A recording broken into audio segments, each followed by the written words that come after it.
Good afternoon, ladies and gentlemen. I'm Henriette Geiger. I'm the Director, People and Peace in the European Commission Development Cooperation. And I would like to give you a short presentation today in the framework of the Paris Peace Forum on what the Team Europe response had done to control the pandemic and prevent the next one. As you know, the EU has, from the onset, worked to control the pandemic, not only inside the EU, but also outside. Can I have the first slide, please? So today we are starting to see the first results of our response. But as we see with the current second wave, our mobilization is and has to remain a central part of our work. So a high-level event was held yesterday with the European Commissioner for Development and Cooperation, Commissioner Urpilainen, the EU Commissioner for Social Affairs, Il Fadil, the WHO Director, Dr. Tedros, and the Parliamentary State Secretary of Germany, Mr. Bartle. And the debate highlighted the importance of a strong multilateral response to tackle the pandemic and to draw strong lessons from our experience on how to prevent the next pandemic. She also, our commissioner, underlined very much the need to strengthen investments in health system, in national health systems. So today, I will give you a more detailed presentation of the Team Europe response to COVID-19, which we have been leading on from the onset of the pandemic earlier this year. So slide 2. The previous one still. So my presentation will first focus on the structure and the aim of the Team Europe approach, which has been put in place.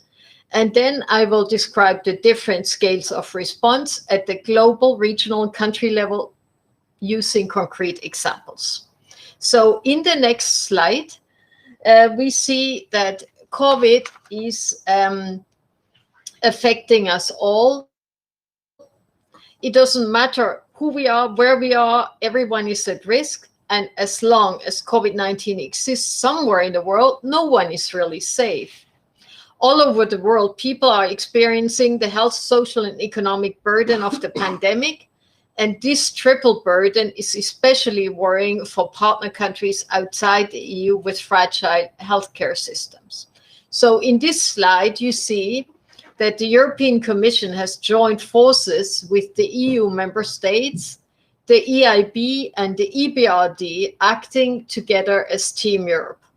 Through this joint mobilization, we have been taking comprehensive and decisive action to tackle the humanitarian and healthcare needs, strengthen health, water and sanitation systems, support research, and help address the socio-economic impact of the pandemic in partner countries.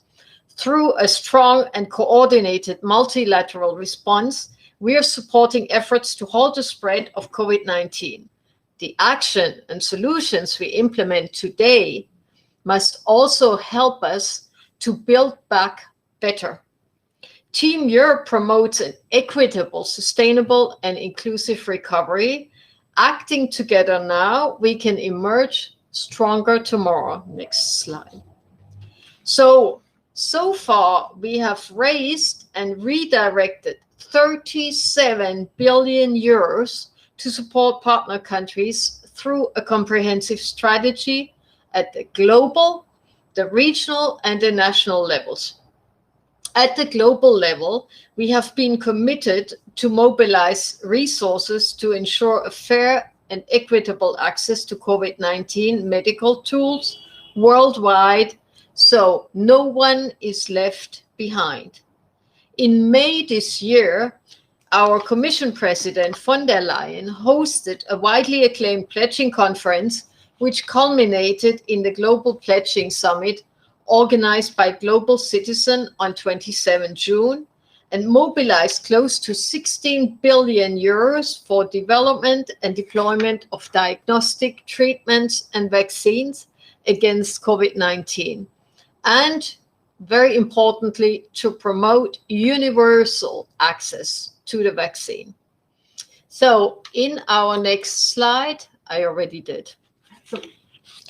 The COVID pandemic will only be brought under control with better medical tools like diagnostics, treatments, and ultimately vaccines. Research and development of these innovative tools need to go hand in hand with plans for speedy and widespread production so that new tools will be available to everyone. At the initiative of the leaders of the European Commission, France and Germany, the World Health Organization, together with other organizations, has established a global coordination mechanism, the ACT Accelerator Framework, to coordinate global action on these innovative tools, accelerate the development, regulatory approval, and production of new COVID-19 tests, treatments, and vaccines. The ACT Accelerator Framework is built around 3 working groups on vaccines, treatments, and diagnostics, and as well as a cross-cutting working group on the necessary health system strengthening to enable the delivery of the new COVID-19 tools. In our next slide, we see the ACT Accelerator aims to deliver 2 billion doses of vaccines by the end of 2021, 245 million courses by mid-21, and 500 million diagnostics tests, while ensuring the global equitable deployment of such tools. However, despite our joint efforts to raise funding to support this global access to COVID-19 to medical tools, a significant funding gap remains to be filled. As reaffirmed by Commission President von der Leyen yesterday, the European Commission is determined to ensure the equitable access to the COVID-19 vaccine once available. Following a first contribution of 400 million euros in guarantees to the COVAX facility, ensuring the provision of the future COVID-19 vaccine to 92 low and middle income countries. President von der Leyen announced yesterday an additional grant contribution of 100 million euros to ensure that no one is left behind. In addition to our global engagement, Team Europe, this is the next slide. In addition to our global engagement, Team Europe has engaged at the regional level. Through a strong partnership with the African Center for Disease Control, we exchanged our experiences at continental level and support the African CDC to provide in-country training on surveillance to healthcare workers and rapid responders, virtual training workshops, and the deployment of 3,000 community health workers. In addition, the Team Europe support contributes to strengthen the coordination function of the Africa Continental Task Force for Coronavirus, called AFTCOR,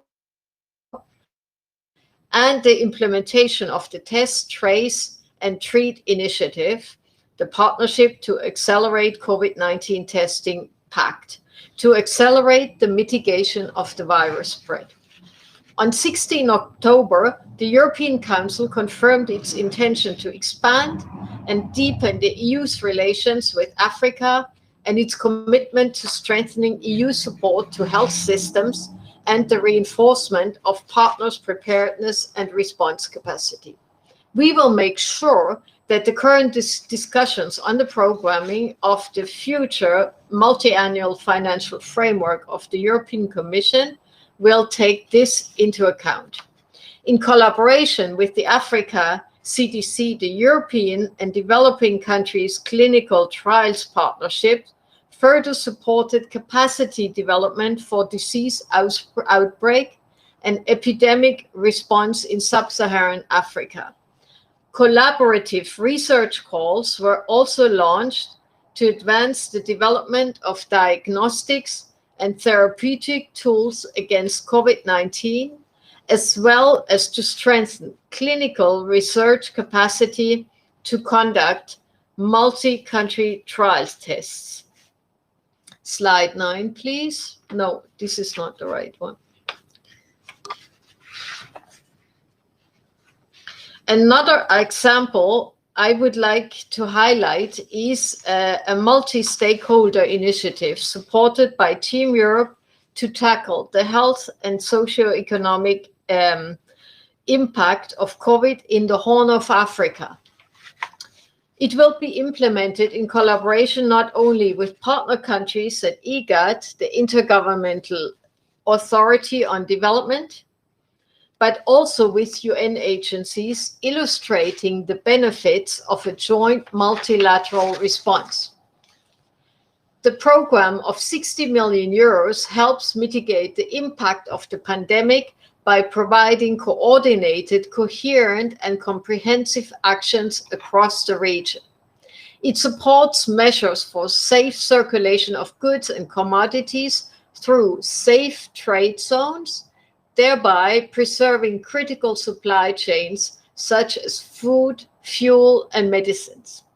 Moreover, the program supports the establishment of the IGAD Emergency Coordination Unit, as well as the Rapid Regional Response Team to be deployed in the region, whilst supporting the provision of a wide range of medical and personal protective equipment, including 3.5 million surgical masks, 70,000 test kits, and 24 ambulances. It aims to reach the most vulnerable communities, including migrants, refugees, internally displaced persons, and cross-border communities, and support measures to fight gender-based violence. Nearly 430,000 people, predominantly women and children, will receive necessary basic health care, including vaccination. 570,000 people will receive critical water, sanitation, and hygiene supplies and services, and more than 1.6 million people will be reached through awareness campaigns to help prevent the spread of the virus. Next slide. So to support the immediate needs, Team Europe has supported a humanitarian air bridge, providing an integrated set of services enabling the delivery of humanitarian aid to countries affected by the coronavirus. The air bridge carries medical equipment and humanitarian cargo and staff, providing humanitarian assistance for the most vulnerable populations where the pandemic imposes constraints on transport and logistics in Africa, Asia, and the Americas. The 67 air bridge flights have also transported 1,700 medical and humanitarian staff since its launch. The decision to deploy EU humanitarian air bridge flights is driven by needs on the ground in consultation with our member states and aid partners to identify the most critical gaps in cooperation with the beneficiary countries. Next slide. For example, in the Democratic Republic of Congo, the humanitarian air bridge with 3 cargo flights brought 56 tons of emergency support, including essential medical supplies as well as humanitarian aid workers. Moreover, 4.5 million euros were committed to support infection prevention and control, access to quality healthcare, water, sanitation, and hygiene, and 2.78 million committed through WHO to support early detection and response and expertise on the ground. Next slide. But the European approach in Team Europe goes beyond emergency response and also addresses health systems strengthening. Epidemics propagate more slowly when there is a functional health system and if some basic hygiene practices and facilities like water and sanitation are in place. Team Europe built the COVID-19 response on the long-standing partnership with the DRC to improve health, including contributions to ensure pandemic preparedness and health system capability to cope with Ebola. And this has helped us to respond to the current crisis. We strengthened health systems. Channeling emergency assistance and funds is also more efficient. On the research side, the Developing Countries Clinical Trials Partnership 2 program contributes with EU funding to the Anti-Core Consortium that is preparing a multi-country study, including the DRC, to test the safety and efficacy of new therapeutic strategies against SARS-CoV-2.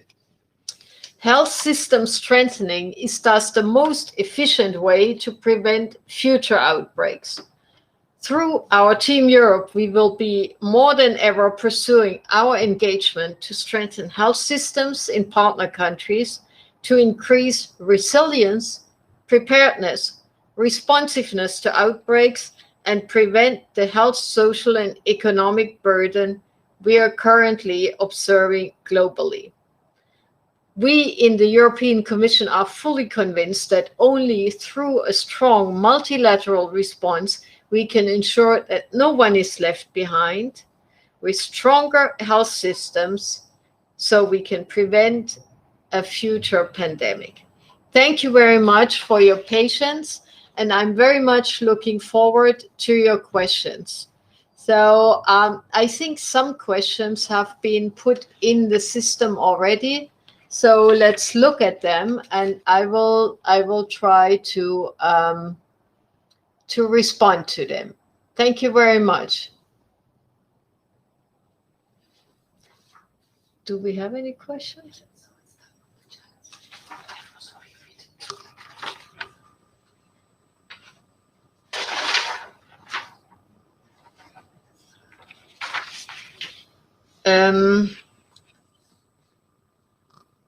EU member states' reactions to COVID and their willingness to commonly act. Well, I would say to that question that, as I try to present in what I said, as everybody else, this came as a shock to us. And the first thing we did in the European Commission is to immediately reorient all we do in our development cooperation portfolio. So we looked at project by project what can still happen and what needs to be reoriented. And through our budget support programs, we were also making available instant cash to those countries who were in a very dire situation and couldn't afford to respond. So, but then we very quickly saw that even though this gave us billions, it was nothing in comparison to the need. So we appealed to our member states to work together and pool our resources and reorient together to make it easier for our partners to cope with our offer. Now, this has been taken up very enthusiastically by our member states, to the point that we decided that from now on we want to react jointly in a Team Europe response to everything. So this is basically one of the good things that COVID has brought us, because we learned how to work together and to present ourselves together for more impact in partner countries. So there's another question. What? Are these all the questions? Is Team Europe working alongside or supporting the effort of European human rights cities or any other human rights institution trying to help? Okay, on this one, we have been really looking at the impact of COVID on the human rights situation. And it's true that we are not talking about this enough, but the impact has been tremendous. With the limitations on citizens' rights and freedoms came an incredible crackdown on the fundamental rights of people. And in some countries, COVID was used to introduce measures which were disproportionate to the need. So what we're trying to do is to help to strengthen all our human rights collaborators in the countries, and very importantly, civil society in these countries, to shore up fundamental values, to watch and monitor that the responses are limited to curtailing the rights of citizens to the absolute minimum, and keeping Human Rights Watch as strong as possible. How is Team Europe improving cross-sectoral communication and collaboration among professionals and policy makers at national, European, and international level of specific? I think since March, we really have been working in a very cross-sectoral way, not only inside the European Commission, but we have pulled also together with WHO, all the multilaterals. We have worked not only with governments, but we have brought in civil society, the private sector, foundations. I think there has been really a global mobilization across all sectors, pulling together in the face of a tremendous need. Because one lesson we have learned is that either we succeed together or we fail. And I think this is the key lesson that we're learning from this crisis. Work together, and only like that you can succeed. And I think we have improved a lot in terms of working across sectors, reaching out to all, and looking also at new ways of working.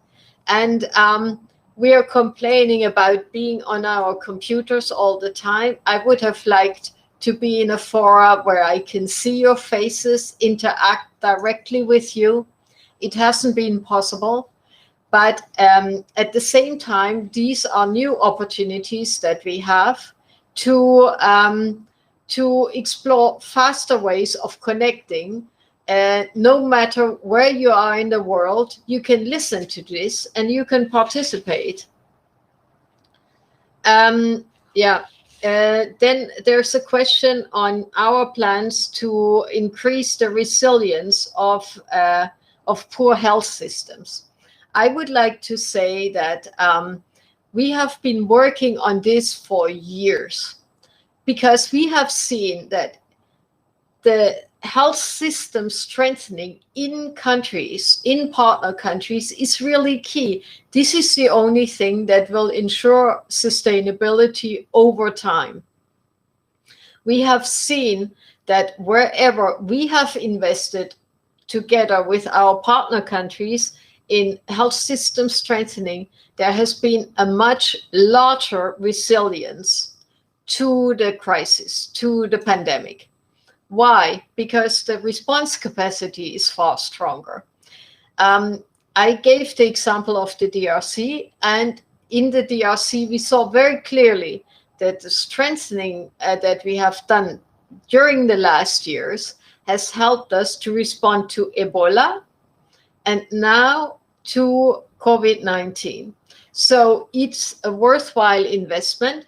And what we're trying to do is not only put the resilience thought very strongly in terms of health system strengthening, but our overall collaboration in development cooperation will have resilience as a key factor. The building back better after the pandemic will have to have this as the central criteria. Now, let me see. I think maybe one more question before we have to come to a close.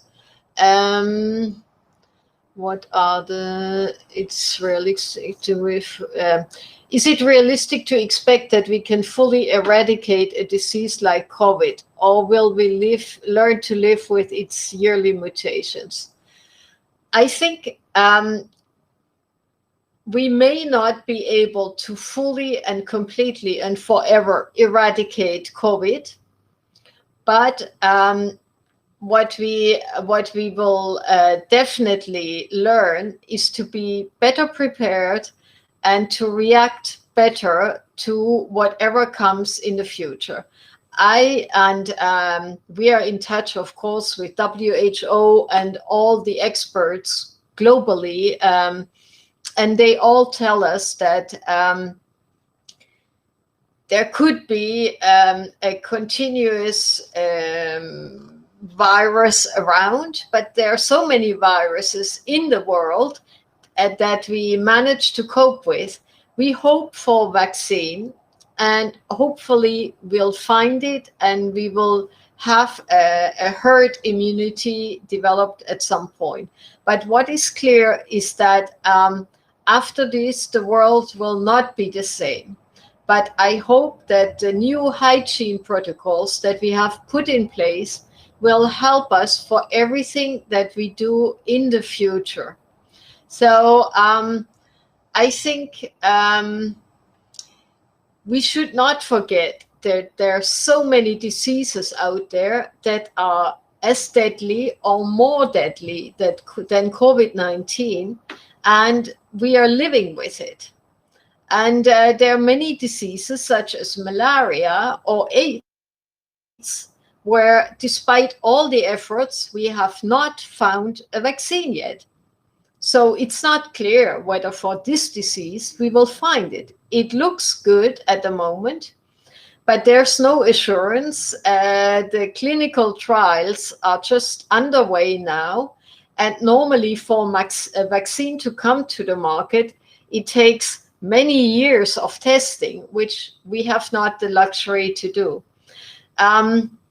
The only thing I can tell you is the European Commission and the European Union is very firmly committed to do whatever it takes so that we help to not only have a sustainable situation regarding the pandemic in Europe, but we also would help those partner countries that need the support to cope. This is very important in countries where the systems are so fragile, and in conflict and crisis countries where the systems cannot cope. I think we have to close here. We will be cut off now. So I'm sure there have been many more questions that we couldn't answer today.